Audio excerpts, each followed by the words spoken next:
Bonjour et bienvenue dans un autre résumé de l'histoire. L'histoire commence en 1978. 5 amis d'enfance remportent leur championnat de basketball junior.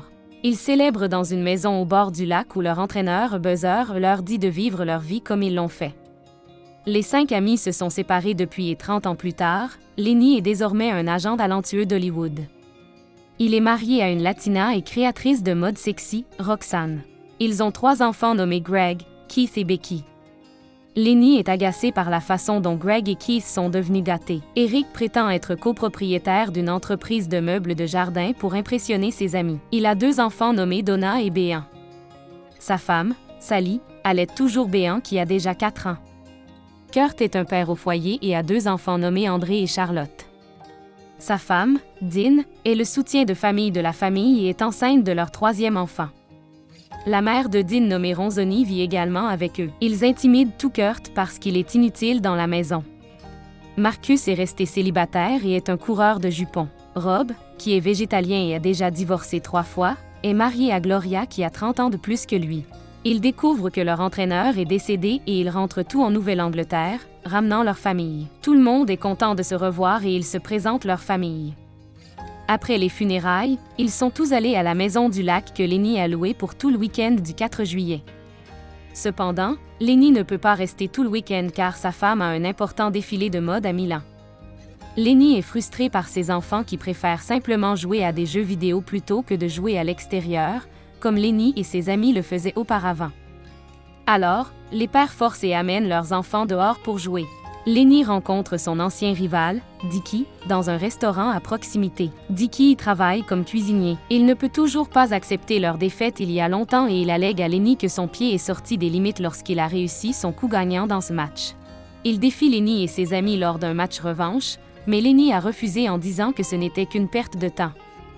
Au dîner, ils discutent de répandre les cendres de leur entraîneur le matin. Lenny dit qu'il ne peut pas venir avec eux à cause du défilé de mode de sa femme. Sa femme s'est fâchée et est sortie parce qu'elle pense que Lenny donne une mauvaise image d'elle à ses amis. De ce fait, elle permet à Lenny de venir avec ses amis répandre les cendres de leur coach, mais ils doivent repartir tout de suite le lendemain matin. Ce matin-là, les 5 amis sont allés ramer un bateau vers une île où ils répandraient les cendres. Alors que Rob répand les cendres, il sanglote et s'effondre en racontant à ses amis ses mariages ratés. Il est également nerveux à l'idée de rencontrer ses filles qu'il a invitées à visiter. En revenant, il rencontre les filles de Rob. La première à arriver est sa fille sexy, Jasmine, qui demande de l'aide pour réparer sa voiture cassée. Rob est victime d'intimidation par ses amis et s'est fâché. Pour lui remonter le moral, la roulette à 5 flèches où une flèche est tirée et la dernière personne à s'enfuir gagnerait. Tout le monde a couru et s'est mis à couvert sauf Rob. Il n'a pas bougé d'un pouce jusqu'à ce que la flèche atterrisse sur son pied. Pendant qu'il l'aidait, la 2e fille de Rob arrive. Une chaude asiatique nommée Amber. Sa 3e fille, Bridget, est également arrivée. Et à la consternation des hommes, elle ressemble beaucoup à Rob. Le soir, Roxanne se prépare à partir demain. Sa fille, Becky, est arrivée en disant que sa dent était tombée. Roxanne est trop occupée et ennuyée qu'elle lui dise qu'elle va juste mettre $1 sous son oreiller plus tard. Sa fille est ruinée, découvrant qu'il n'y a pas de fée des dents. Roxanne est inquiète et en parle à Lenny. Lenny est allé dans la chambre des enfants et les a trouvés en train de parler au téléphone avec d'autres enfants. Il est heureux que les enfants commencent à s'amuser comme ils le faisaient quand ils étaient plus jeunes. Il demande ensuite à tout le monde de mettre des téléphones à gobelet dans la maison. Roxanne parle à sa fille, Becky, en utilisant les tasses et lui dit qu'elle est en fait la fée des dents. Le lendemain matin, alors que Roxanne fait ses valises dans la voiture, elle voit tous les enfants jouer au bord du lac. Ils s'amusent, sautent des rochers et elle les rejoint. Elle décide alors de rester et dit à Lenny qu'ils ne peuvent pas quitter la maison du lac car elle doit apprendre à sauter des rochers. Lenny était content de la façon dont sa femme avait changé et décida qu'il devrait se diriger vers le parc aquatique. Ils étaient excités et tout le monde y est allé. Au parc aquatique, Béan apprend à boire du lait en carton. Marcus continue de flirter avec Jasmine et Amber, ce qui contrarie Rob. Il dit à sa fille de rester loin de Marcus. Il retrouve Dickie et son groupe au parc. Il essaie de les intimider sur la tyrolienne.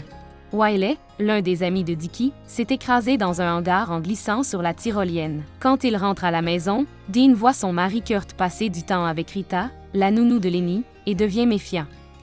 Plus tard dans la soirée, les adultes passent du temps ensemble à boire et à se remémorer leur passé. Plus tard, tout le monde a dansé avec ses partenaires sauf Kurt qui a dansé avec une bouteille. Le matin, il hisse le drapeau pour célébrer le 4 juillet. Pendant que les hommes parlent, Kurt partage son expérience avec les filles et parle de la dernière fille avec qui il a couché, qui est blonde et super sexy. Rob pense que c'est sa fille sexy Jasmine que Kurt a clouée la nuit dernière, alors il le frappe. Il pensait aussi que Kurt avait cloué son autre fille Amber, alors il l'a encore frappée. Jasmine et Amber lui assurent que Kurt n'a pas couché avec eux. Marcus lui dit aussi qu'il ne le ferait jamais à ses filles.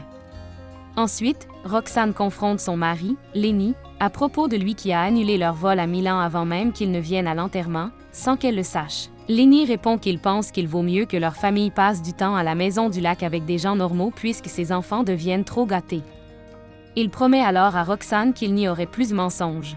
Dean confronte également Kurt et lui dit qu'il a un truc et qu'il flirte avec Rita, la nounou. Kurt lui dit qu'il ne flirtait pas, mais qu'il aimait juste avoir une vraie conversation avec elle, qu'il n'a pas avec sa femme. Dean lui promet qu'elle l'emmènerait plus souvent à des rendez-vous.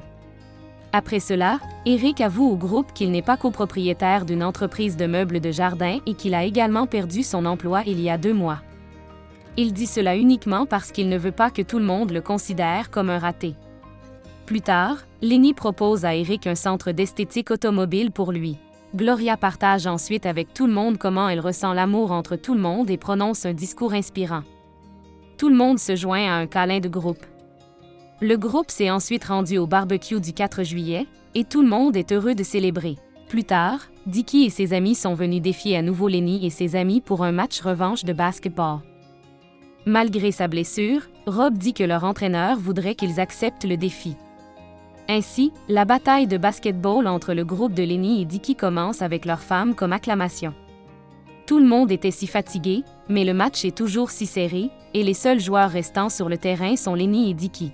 Ils ont accepté d'amener leur fils pour jouer avec eux. Lorsque Lenny est sur le point de tirer le coup gagnant du match, il manque intentionnellement de permettre à Dickie de gagner pour lui donner un sentiment de victoire. Lenny et son équipe ont accepté la défaite avec joie. Plus tard dans la nuit, tout le monde regarde les feux d'artifice. Marcus, qui est ivre, décide de jouer à un autre jeu de roulette fléchée.